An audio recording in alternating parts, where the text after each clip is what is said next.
dia. Obrigado pelo convite. Na realidade, hoje nós vamos fazer rememorar tudo que a gente tem falado aqui na questão de educação.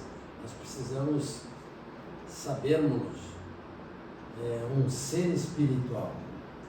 A gente foi educado como um ser material. Nós fomos educados desde a escola, depois inclusive no curso de medicina, que a gente é cabeça, tronco e membros. E a gente é muito mais do que isso. A gente é um ser espiritual, formado de espírito, corpo espiritual, perispírito e corpo físico. E como nós temos que fazer uma homenagem no 18 de abril, né? Nós estamos comemorando o aniversário do Livro dos Espíritos. Essa doutrina que veio, acho que está denunciando aqui, né? Essa doutrina que veio aproxima um pouquinho o microfone. Essa doutrina que veio iluminar o pensamento, aclarar o pensamento do mundo ocidental. O mundo ocidental deve muito a esse apóstolo chamado Kardec, que a mão de Jesus traz para nós a doutrina espírita.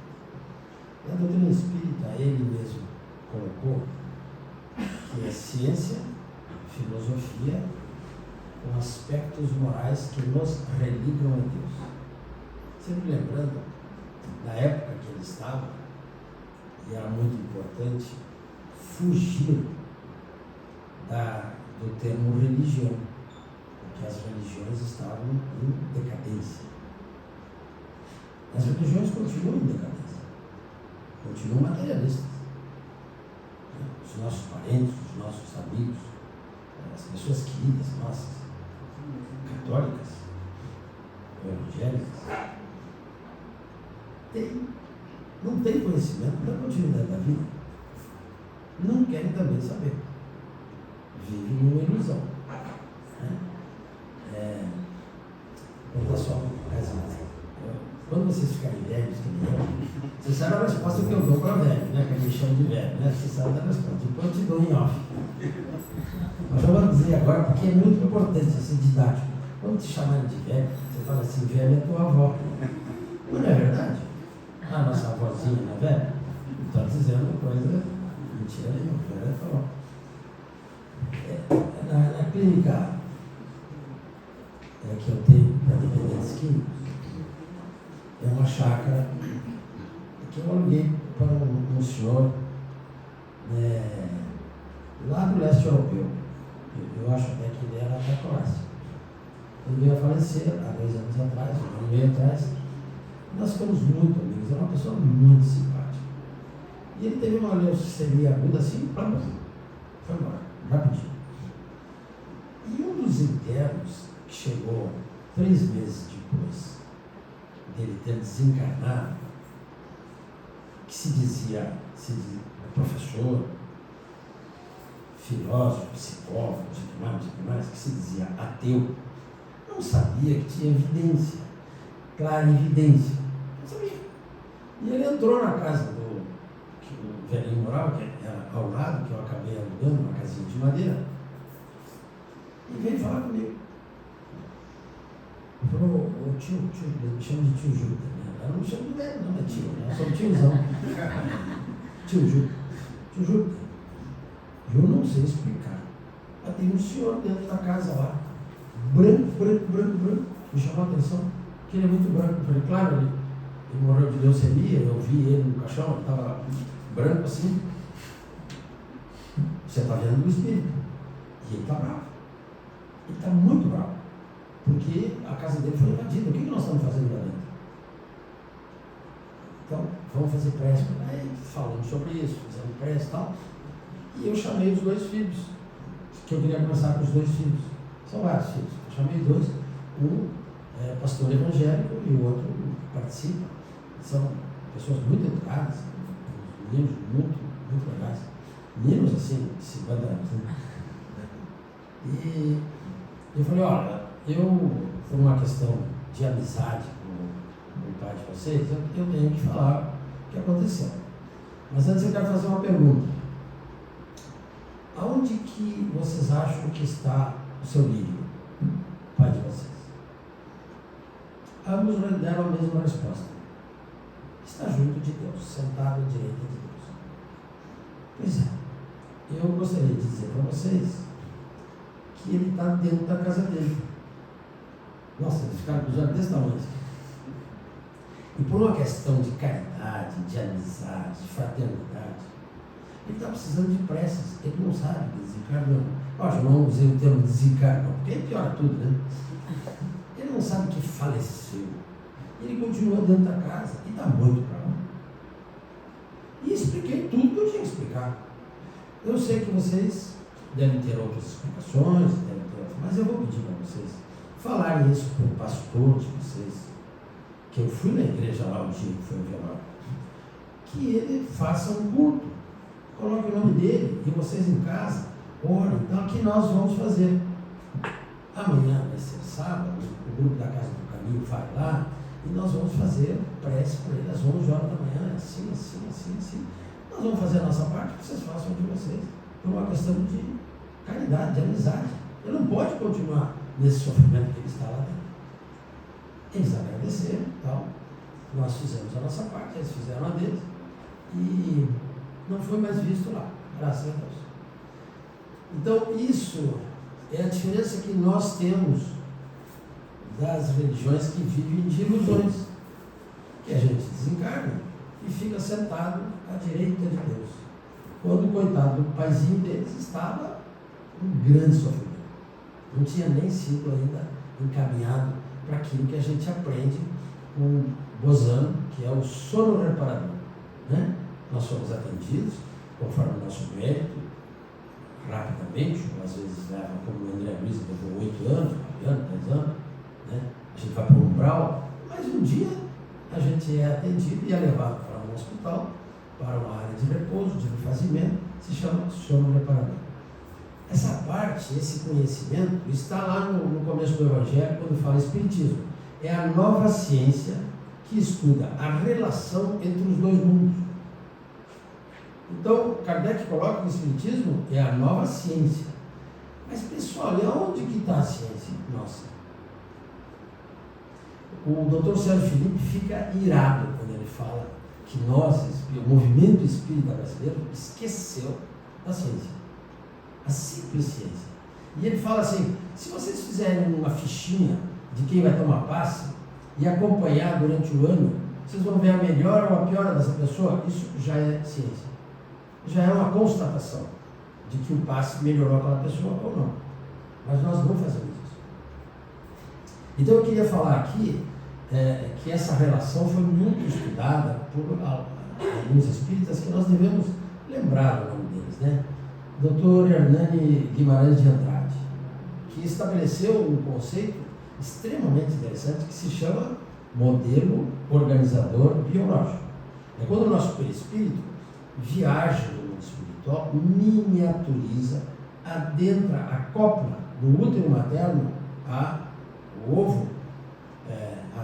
o óvulo feminino, no terço médio da trompa, ele acopla ali, modelo organizador biológico.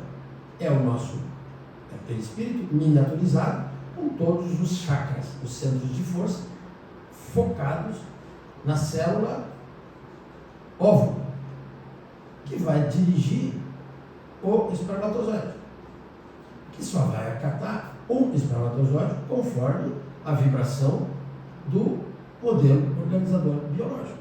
Isso esclareceu tanto, mas tanto, gente, foi uma benção. Dr. Hernani explica então por que naquele tempo que ele trabalhava, a medicina dizia que só chegava lá o espermatozoide que vencia. Eu vi o Divaldo, inclusive, outro dia, vencia, não é verdade. Muitos chegam e o óvulo não aceita. Só aceita um. Por quê?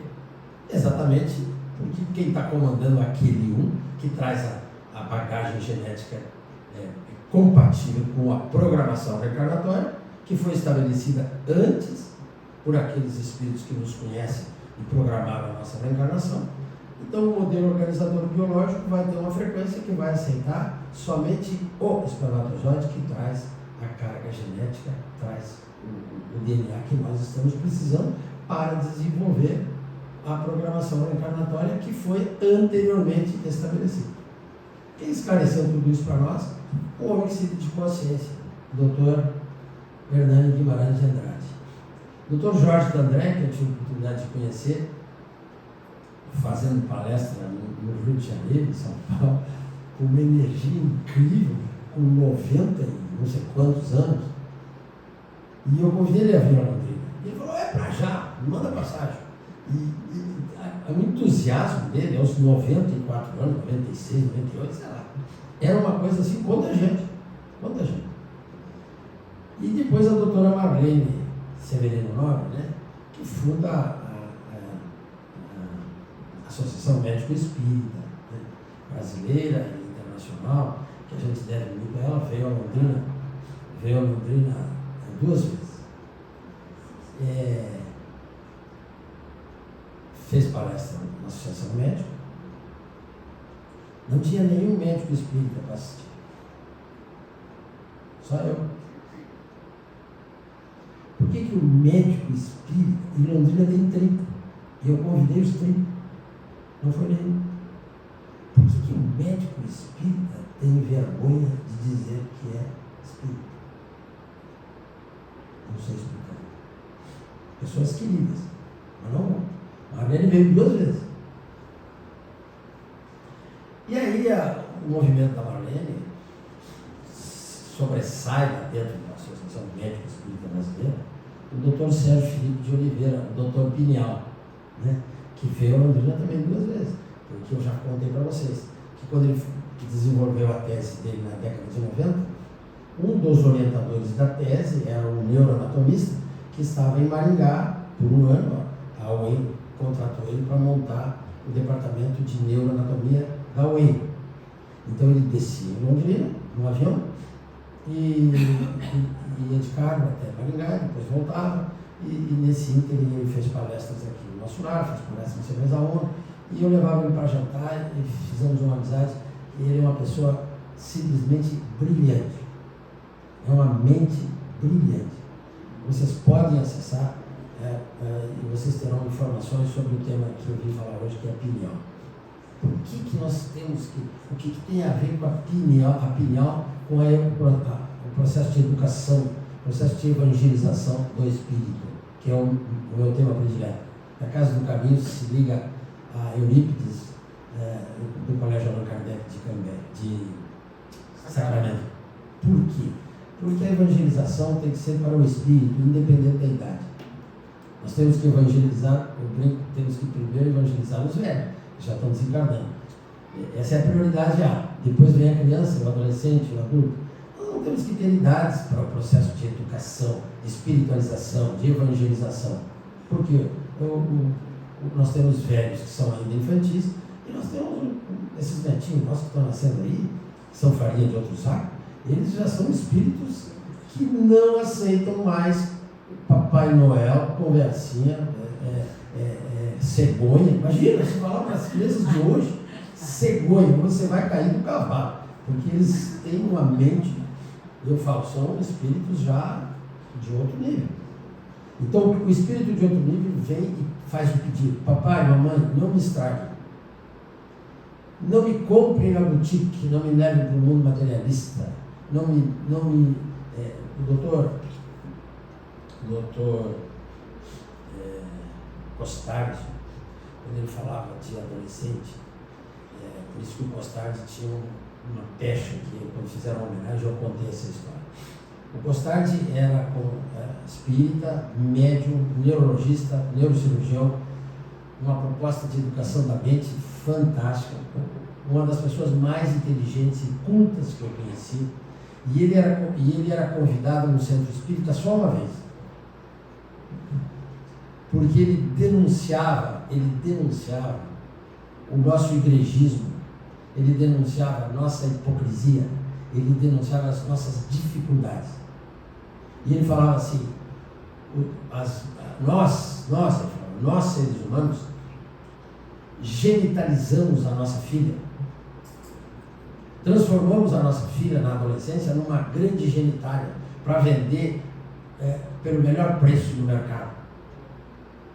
Tinha mãe que deu um tiro, né? Porque vestia aquela coisa. Nós empiriquitamos a nossa filha. E o nosso filho, nós transformamos ele num agressivo, num guerreiro. Nós estimulamos os instintos anteriores do passado. Nós estimulamos os instintos mais difíceis de vencer, que é a sexualidade, que é a agressividade. Então a menina, nós queremos que seja sexy. E o menino seja grosso, guerreiro. Não leve desaforo para casa. Então eu falava assim, Costela, você, tipo, e ele falava para o mundo espiritual. Ele foi num centro famoso aqui do Baixo do Paraná. Ele quase levou o ovo lá da diretoria. Porque ele falou assim, esse centro aqui é dominado por um grupo de freiras. Elas estão todas aí, ó. Estão todas aí. Isso aqui virou uma igrejinha. Ele falou assim, Júpiter, eu estava vendo. O cinturão católico contra o centro. E fala assim, e elas estão dizendo assim, faz sopinha, faz a caridadezinha de vocês, mas não educa, não desperta, não fala das coisas, das coisas que vão despertar a consciência, porque aí a gente racha vocês no meio. E ele denunciava isso aí. Então ele ficou famoso, né? Ele era convidado só uma vez, depois não convidava mais. Isso aconteceu comigo num centro de uma outra cidade aqui do norte, que eu fui falar sobre adolescência e educação sexual. E no outro ano o presidente me ligou assim, ô Júlio, você pode vir aqui falar no nosso mês espírita? Posso? Mas você não vai falar daquilo, né? Daquilo. Não pode falar. Então deixa os nossos adolescentes engravidarem na primeira ovulação. Porque no centro espírita não se aborda os temas daquilo, não pode falar daquilo. Então tem coisas que nós temos que falar. Dentro da casa espírita nós temos que educar. E a educação não é só transformar os nossos adolescentes em beatos, né? Ovelhinhas para o lobo devorar. Nós temos que falar da verdade. Na verdade hoje, todo mundo está nu e crua. É difícil. E começa pela pineal. Então o doutor Sérgio Felipe foi o homem que mudou um conhecimento da medicina, dizendo que a pineal não era um órgão atrofiado e calcificado, que encheu de cálcio, porque aparecia ao raio-x simples de crânio, a pinealzinha branquinha, né, como um osso, mas aquilo não é cálcio, aquilo é uma mistura de substâncias, e uma delas se chama apatita, que na realidade são antenas parabólicas, que ele, para didaticamente explicar, ele falou que era uma cebola cortada ao meio e virada para cima. Então cada folha da cebola é uma antena parabólica gigantesca, que só acata uma coisa, pensamento. Não entra no cebolão, e esse cebolão está acoplado ao centro de forças coronário, e ele chamou de a glândula da mediunidade. Ela não acata, não aceita ondas do espectro todo que nós temos, rádio, infravermelho, ultra, não sei o que, nada. Não acata. Só acata uma frequência, pensamento. Então é ali que nós nos comunicamos com o mundo. Então Kardec fala assim, Espiritismo está lá no primeiro capítulo do Evangelho. Espiritismo é a nova ciência que estuda a relação entre o mundo material e o mundo espiritual. Essa relação é mediada por quem? Pela pineal. É na pineal. E quando Kardec falou que as reuniões mediúnicas, porque é a glândula da mediunidade, teriam que ser feitas na penumbra, ele não sabia. Mas é na penumbra que a glândula libera melatonina. E a melatonina é a glândula da mediunidade. É do sono, mas também da mediunidade. Então ela libera serotonina e melatonina. Então isso aqui é ciência espírita que nós temos que passar para as crianças. Nós temos que passar para os adolescentes. Aí eles vão saber por que é importante que a gente eduque e trabalhe os nossos pensamentos, porque eles vão liberar sentimentos. Nós temos um fluxo mental, que eu já falei para vocês aqui, que são computadores milenares, gigantescos. É o maior laboratório do mundo. Pensamento, sentimento, memória e consciência. Esse é o fluxo mental. E quem que move isso? Qual é o motor? Vontade. Então a glândula pineal acata o pensamento e formata uma ideia. Essa ideia viaja para os computadores da memória e vai pegar subsídios da memória. Só que pega subsídios da memória, conteúdos da memória dos últimos 10 mil anos. E a gente infantilmente acha que só pega o conteúdo da memória de ontem. Nós somos um ser espiritual milenar, pessoal. Nós estamos no corpo físico, mas nós somos um ser. Então, quando os nossos pensamentos e as nossas ideias buscam o contributo da memória, está buscando contributos de milênios. E isso vai liberar sentimentos que estão armazenados em nós em milênios. E a consciência vai registrar e vai aprovar ou não, vai abrir ou não. Eu não estou falando da consciência de estar consciente, essa consciência, a consciência material. Estou falando da consciência espiritual, atávica, milenar. É ali que está toda a nossa vida espiritual. Pensamento, sentimento, memória e consciência. O motor e a vontade. E aí nós, já falei para vocês aqui, nós acessamos os atributos do espírito. Amor, dor, verdade, discernimento, razão.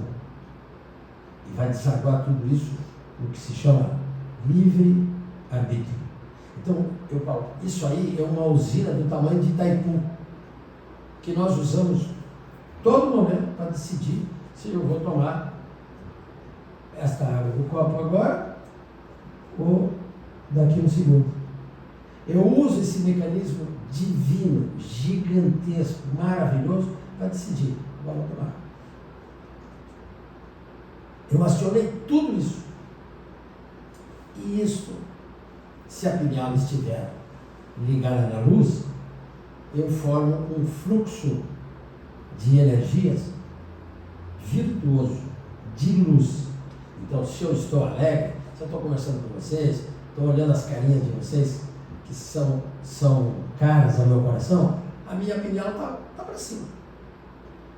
Agora, se eu estiver mal, se eu começar a discutir com vocês, se eu ficar irado, raivoso, minha pineal já, eu falo, liga para a lata do lixo. E o fluxo mental agora é vicioso. Então nós temos fluxos mentais, correntes de luz ou de baixa frequência, de vício, de raiva, de equilíbrio. Ora, tudo isso vai sair no corpo físico. Se a corrente mental é de luz, eu tenho saúde. Eu tenho saúde integral. Eu tenho saúde que nasce da alma, que nasce do espírito, que o perispírito transmite para a célula. Porque cada célula que eu tenho no corpo físico tem o seu duplo, tem a sua origem no perispírito. Isso Kardec nos ensinou há 160, não sei quantos anos atrás. É 165, né? 165. Ah, que benção. 165 anos. E a gente ainda não acessou, eu acho que 10% do conteúdo do Espiritismo. Kardec e a continuidade através de Chico Xavier. Nós acessamos ainda. Eu falo lá na Casa do Caminho, nós temos que estudar a obra de Chico pelos próximos 100 anos. Nós vamos desencarnar, reencarnar e voltar a estudar, continuar estudando Chico. O que ele deixou em Emmanuel e em André Luiz. Sem falar na Ivone Pereira, sem falar na Divaldo, a obra do Divaldo. Nós vamos estudar tudo isso e apossarmos desse conhecimento nessa encarnação? Lógico que não dá tempo. Mas quando nós formos para o plano espiritual, nós vamos continuar. Não sei se vocês estão assistindo o Geraldinho contando a vida do Chico. O Geraldinho ficou ligado e eu adoro aquele cara lá que ele está nos trazendo coisas muito interessantes. E ele falou uma coisa que me deixou muito feliz. Ele falou que o livro que eu acho que é atual, que nós temos que ler hoje, Brasil, Coração do Mundo, Pátria do Evangelho, não foi um livro clássico de psicografia de Humberto Campos. Foi uma transcrição do mundo espiritual. Tudo aquilo já estava escrito lá, tudo aquilo estava estabelecido. O projeto de Jesus para o mundo novo. Né? Quando a gente fala mundo novo, é a América toda. América do Sul, América do Norte, América Central e América do Sul. Mas o Evangelho de Jesus, viajando com esses espíritos que a mando dele vieram para cá, o Evangelho veio para o Brasil. O Brasil, o coração do mundo. Então nós precisamos ler esse livro de novo agora, sabendo que não foi um espírito que teve, ele transcreveu o que já estava inscrito nos livros do mundo espiritual. E a gente tem que entender, então, a missão do nosso país. Né? E lá com os meninos eu brinco muito, eu falo, quantos, agora é o dia 22, né? Quantos anos tem o Brasil, pessoal? Eles falam 500, 522. Eu falei, não, tem 200 só. Mas como? O Brasil só virou país quando Dom João VI veio para cá.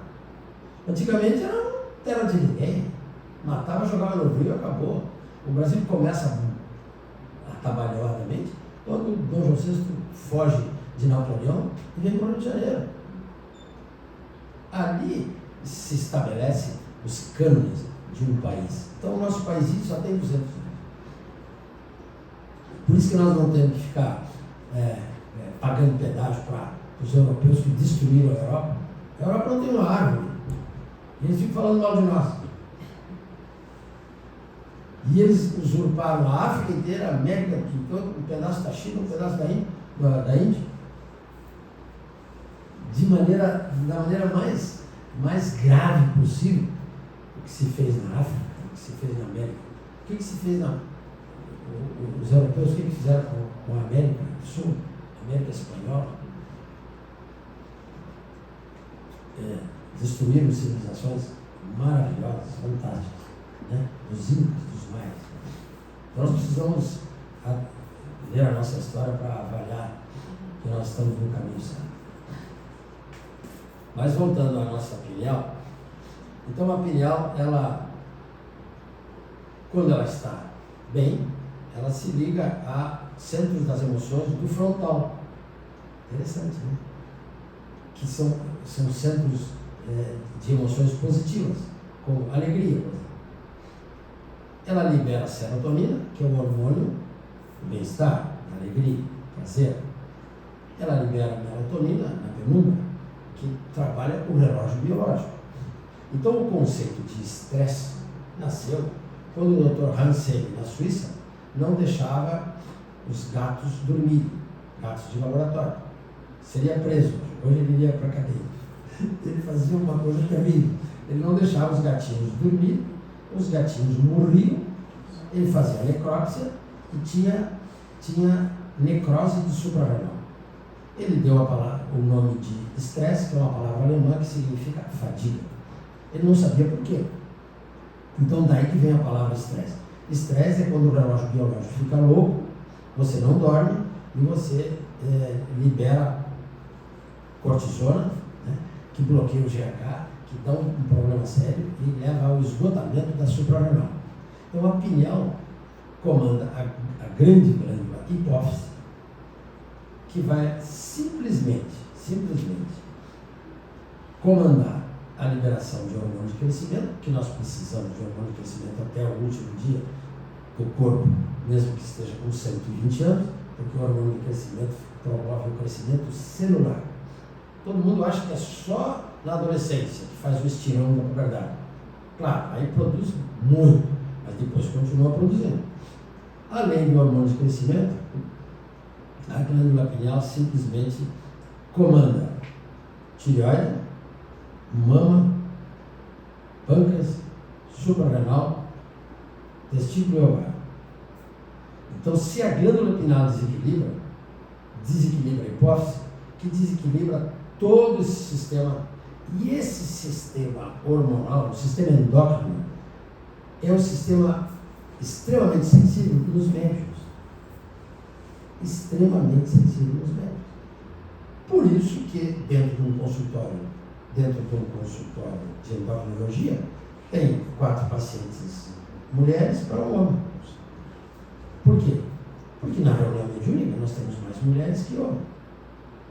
Por quê? Porque a mulher, quando o espírito, que tem as duas polaridades sexuais, quando transita em 10 reencarnações, polarizando corpos masculinos e depois corpos femininos, quando polariza os corpos femininos, através do Instituto da Maternidade, aprende a amar.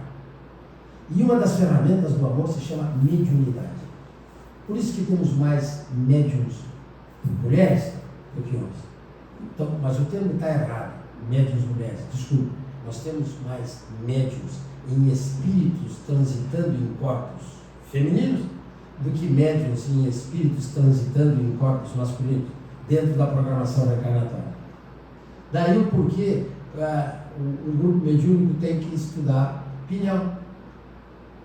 E muito melhor do que vocês ouvirem, eu apenas venho estimular vocês a acessarem então o Dr. Sérgio Felipe de Oliveira. Quando ele fala de mediunidade, quando ele fala da relação que nós devemos ter, agora ele criou um termo que ele chama de sacietogênese. A gênese da saudogênese, desculpa. Como que é a gênese da saúde? Que começa na pineal. Quando nós temos esse fluxo mental desequilibrado, nós entramos no capítulo da obsessão. A obsessão simples, né? Fascinação e subjugação. E eu falo todos os dias para os meninos que eles vão para o mundo da droga por um processo obsessivo. O dependente químico tem uma pineal muito maior que a nossa. Na realidade, os dependentes químicos são médiuns atormentados. A maioria deles tem várias características mediúnicas. Eles não falam, não contam, porque foram reprimidos na pré-adolescência. Na religião que ele estava, ou na cultura que ele estava, ou no psiquiatra que ele foi, ou no psicólogo, ou no pai, na mãe. Isso é coisa de louco, não fala mais isso, pelo amor de Deus. Mas eu estou vendo o espírito ali, não fala isso é o demônio, é o demônio. Então eles só falam quando eu falo, e eles falam: tio, posso falar? Pode, filho. Nossa, eu vejo isso aí desde criança. Eles são médiuns. E o Dr. Sérgio Felipe fala de uma particularidade muito interessante, que a pineal tem canalículos. Por dentro dela tem canalículos. E esses canalículos, nos dependentes químicos, ficam obstruídos. E eles só vão desobstruir através da bioenergia, que é o passe, a bênção, o reiki, o jorei, bioenergia. A outra maneira que teríamos de associar, que teríamos de tratar, é a homeopatia, que é a medicina da alma, que vai agir no perispírito. A acupuntura, nós ainda não podemos botar agulhinhas na pineal, mas a bioenergia sim. Então, o dependente químico, por isso que nós temos excelente resultado quando eles começam a tomar passe lá na clínica. O que causa em alguns uma ojeriza. Não quer tomar passe, não toma. O pessoal do nosso lar está indo toda sexta-feira lá. O pessoal da Casa do Caminho parou um pouco agora, volta no sábado. Eles melhoram muito através da fluidoterapia. Então, isso é ciência. Isso é a desobstrução dos canalículos da glândula pineal, que vai comandar toda essa orquestra, que se chama sistema endócrino, que é o sistema que todos nós temos mediunidade, mas principalmente naqueles que têm a mediunidade ostensiva. Quem tem a mediunidade ostensiva precisa estudar glândula pineal, para não entrar em processo de doença, em bloqueios terríveis, simplesmente por falta de informação disso que está acontecendo. Então, nesse mês que nós homenageamos Kardec, eu queria dizer que nós temos dentro de nós, está no meu horário já, nós temos dentro de nós conhecimentos, portais de conhecimento. E esses portais de conhecimento ficam gravados dentro de nós. E a gente tem o homem religioso dentro de nós, o cidadão romano. Dentro de nós está o cidadão romano, né? Que faz com que a gente se comporte como o homem da cidade, que paga os seus impostos, que obedece à lei, que vive na cidade, que vive no campo, que obedece à lei. Depois veio como paradigmas, veio o homem religioso católico, que está dentro de nós, que obedece no domingo o que o padre manda. Né? Depois veio o homem social, a sociedade, a Revolução Francesa, Marx. Então, conquistamos mais um nível. Eu estou falando do social, não estou falando do comunismo, estou falando do social. Depois viajou para outros campos. Depois veio Freud, o homem psicológico, né? Que a gente ficou querendo saber se eu sou neurótico, se eu sou psicótico, como é que está a minha saúde mental, e nós ficamos neuróticos buscando as nossas neuroses. A gente ficou mais psicado do que outra coisa. Eu tenho um filho que é psicanalista e a gente tem embates fantásticos. A visão que eles têm, que é belíssima, né? Que é muito legal, tem que ser espiritualizado. Se nós não espiritualizarmos a psicologia, e graças a Deus, a Joana de Ângeles trabalha um dos ramos da psicologia, que é a transpessoal. E por último, nós temos o homem que eu chamo o homem Chico Xavier, o homem psi, né, do Herculano Pires. Herculano Pires falou que Chico Xavier estava entre os dois mundos. Aí veio o homem espírita, o paradigma espírita. Eu digo que o paradigma espírita tem que ser baseado em Francisco Cândido Xavier, que vem nos dar o exemplo do cristão na prática. Né? E eu lembro sempre o biógrafo dele lembrou, quando ele tinha lá um terninho, né? Tinha 2 ternos, e as roupas estavam no varal, de noite, de madrugada, e veio alguém e roubou, né? Roubou as roupas dele, na casa dele, roubou o único terninho que ele tinha. E aí os amigos dele se reuniram e falaram que tinham que pegar o ladrão, que ele preparasse uma trouxa de roupa e botasse lá, e deixasse disposta lá, e que eles ficariam de plantão. Aí ele falou, não, vocês vão para casa, deixem os telefones de vocês, que eu não durmo mesmo, eu vou dormir de madrugada. Quando o ladrão vier aqui, eu vou enxergar e eu vou chamar vocês vêm e pegam. Mas pode ir, eles foram. Os vizinhos, os amigos foram dormir. E daí um pouco de madrugada o Chico viu o homem entrar. Chegou, o Chico ficou olhando, pegou a trouxa de roupa, levou. Aí o Chico ficou olhando. Quando ele ia longe, perdeu de vista, aí o Chico ligou para os caras, o ladrão está aqui. E eles vieram correndo, armados, fizeram aquele barulho, aquele negócio, o Chico rezando para que o ladrão fugisse. O ladrão foi embora. Passado um longo tempo, um dia chegou um homem para visitar o Chico. Chico, eu queria conversar com você. Pois não, filho, senta. Chico, eu sou o ladrão. Que ladrão, meu filho?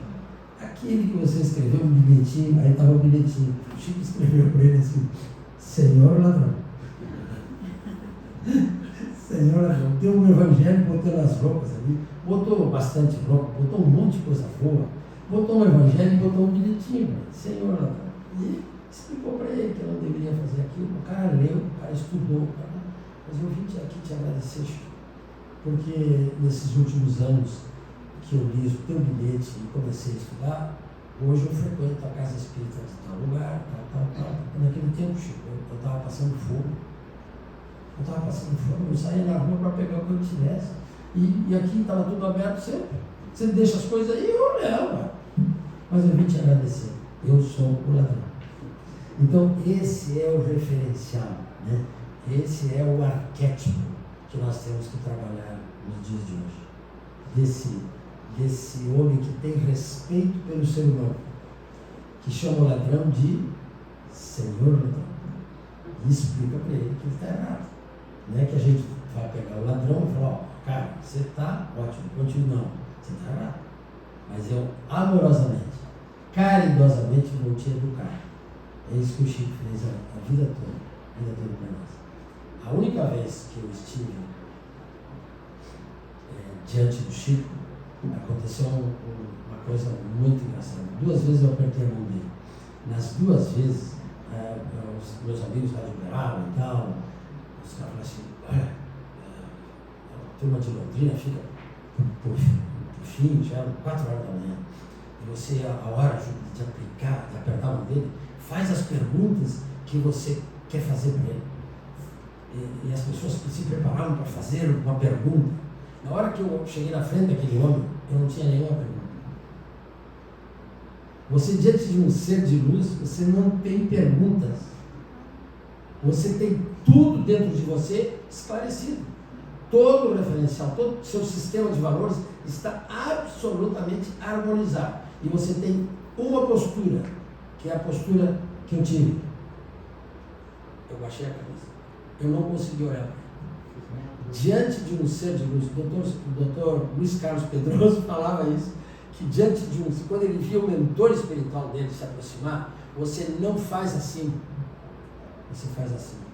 Eu me encolhi dentro daquele homem, eu lembro da mão dele. Da mão dele eu lembro. Do rosto dele não. Eu não tive coragem de olhar para a face dele. E quem estava do meu lado falou, você não vai perguntar nada? Eu não tenho nenhuma pergunta. Eu só quero agradecer, Senhor. E beijar a mão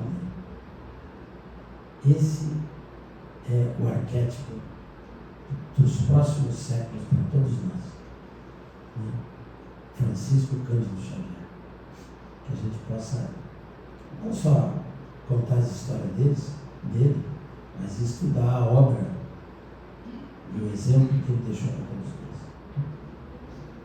Muito obrigado a todos. Bom dia.